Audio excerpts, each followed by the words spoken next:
뭐, 음이 먼저 났으면은 비가 내리지 않는다. 양이 먼저 났으면은 비가 내리고, 음이 났으면 비가 내리지 않다고 했는데 무슨 말입니까? 이 얘기를 질문하는데요. 예전에 이렇게 생각을 했어요. 음과 양이 있을 때, 어, 양이 먼저 기운이 움직이고, 음이 따르면은 서로 교합이 돼서 비가 내린다고 생각을 했어요. 예전에는. 반대로, 근데 음이 먼저 나섰다. 그러면요, 음양이 교합이 안 돼서 비가 안 내린대요. 어, 이거 이제 뭘 의미하냐면요. 예전에는 이렇게 본 거예요. 예를 들어서 양과 음을 볼 때요. 기준을 뭘 보느냐. 양과 음을 볼 때 우리는 흔히 뭐 양은 남자, 여자, 음은 여자. 뭐 그것도 틀린 말은 아닌데 반드시 그런 건 아니에요. 예를 들어서 양은 선배, 뭐 사장, 음은 후배, 또 아니면은 사장이면 직원 이렇게 볼 수도 있습니다.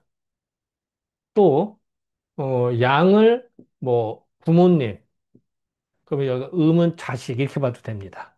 그러니까 우리가 흔히 그 뭐 사장님, 직원, 양과 선배, 후배 이 생각을 잘 못하죠. 반드시 남자애들 생물학적 차이만 생각하는데 그게 아니라 지위의 차이도 있고요. 나이의 차이도 있고요. 이런 겁니다. 예를 들어서 어른은 양, 아이는 이렇게 봐도 됩니다.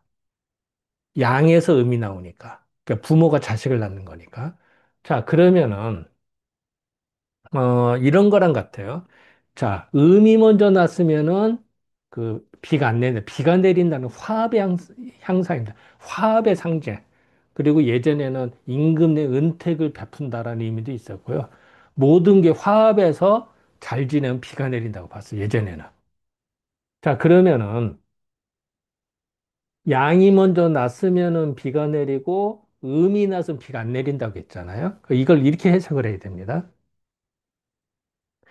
어, 예를 들어서 이제 뭘 하고 싶어. 뭐, 예를 들어서 회사라든지 어느 조직에서 뭐 시스템을 바꾸고 싶거나 뭐 제안하고 싶거나 그랬을 때, 예를 들어서 뭐 야외를 가고 싶다. 예를 들어서. 그러면은 부하 직원이 먼저 야외에 갑시다 하면요.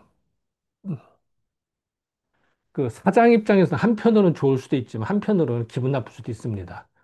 사장이 생각하고 있었는데 부하 직원이 먼저 툭 났으면은 괜히 주는 것이 밉다고. 그럴 때가 있어요. 뭐 이제 이제 허심탄회 받아줘야죠. 받아줘야 되는데 옹졸한 사장 같으면 그 기분 나빠해서 더 삐칩니다. 예를 들어 부부 사이도 마찬가지예요. 그 부인이 먼저 나선 남자는 괜히 삐치는 게 생깁니다. 그런 거랑 같아. 음이 먼저 나서면 괜히 아무리 방향이 좋다더라도 양이 삐치는 수가 생겨요. 그러면 현명할 때는 어떻게 하냐면은 그 이제 부부 사이다. 그러면은 부인이 어디 뭐 야유에 누가 갖다 내 좋다던데 라든지 아우 몸이 찌뿌둥해서 바람을 쐬면 좋겠다. 라고 말을 해서 은유적으로 말을 하는 거야. 그러면은 양이 그래? 우리 야유에 갈까? 하면 일이 잘 풀립니다. 예를 들어서 그런 겁니다. 그래서 음, 현명한 의미라면은 양한테 암시를 줘서 양이 스스로 나서게 하는 겁니다. 분위기 조성을 해서. 그러면은 일이 잘 풀리고 또 그것도 양은 양대로 자존심을 찾아서 신나합니다. 근데 사실은 그걸 누가 조종했어? 음이 조절한 거죠. 이게 현명한 대처 방법입니다.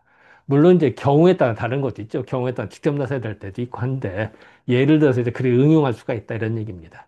그래서 그걸 상징적으로 말한 것이 음이 먼저 났으면 비가 안 내리고 양이 먼저 났으면 비가 내린다. 물론 양이 났습니다 해서 음이 화합을 안 하면 안 되죠. 뽕짝이 맞아요. 쉽게 말해. 요즘 속된 표현. 뽕짝이 하면 비가 안 내리는 겁니다.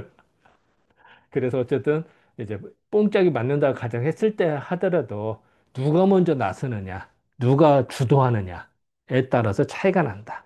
그리고 아랫사람이라면은 윗사람의 그 마음을 헤아려서 그것까지도 내다보고 제안을 하거나 분위기 조성을 하면 더 일이 더 잘 풀리고 잘 된다. 이 얘기입니다. 그래서 어떤 일어나던 생활의 지혜가 주역이 있기 때문에 잠깐 언급을 했습니다. 네, 감사합니다.